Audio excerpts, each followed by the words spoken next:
R&M is supporting the City of St. Paul's efforts to update their harbor with a harbor improvements feasibility study.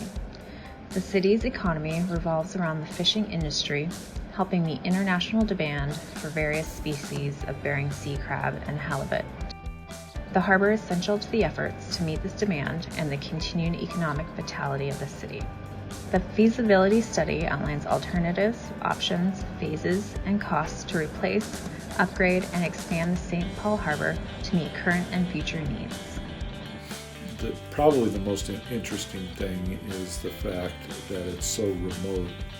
St. Paul is one of the Pribilof Islands. It's located in kind of in the middle of the Bering Sea. Our project was to help them plan for the existing inner harbor and for the breakwater.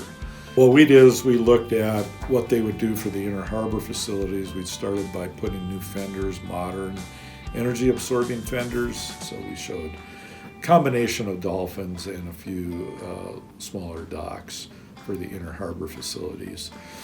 And then we also did a study on the breakwater extension, which would be a rubble mount extension. I think it cost several $100 million.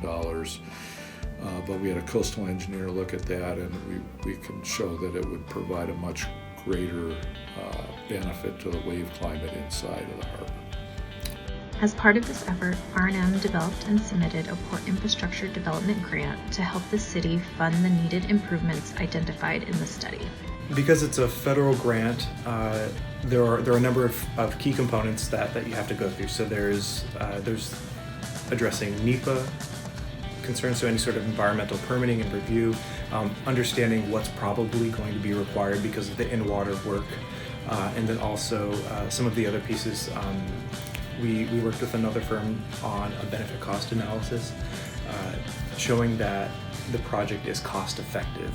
And in a place like St. Paul, where it's extremely expensive to develop because it's so remote, that was an interesting challenge. And so the fact that we can show that it was cost effective, I think that really speaks to the level of need to develop the harbor infrastructure. If the project gets funding and designed and constructed, especially the first phase, it would be a huge positive impact for the community, economically, safety-wise, and just optimizing all the operations for the industry groups, the fishing vessels, and that in turn brings more economic improvement to the community.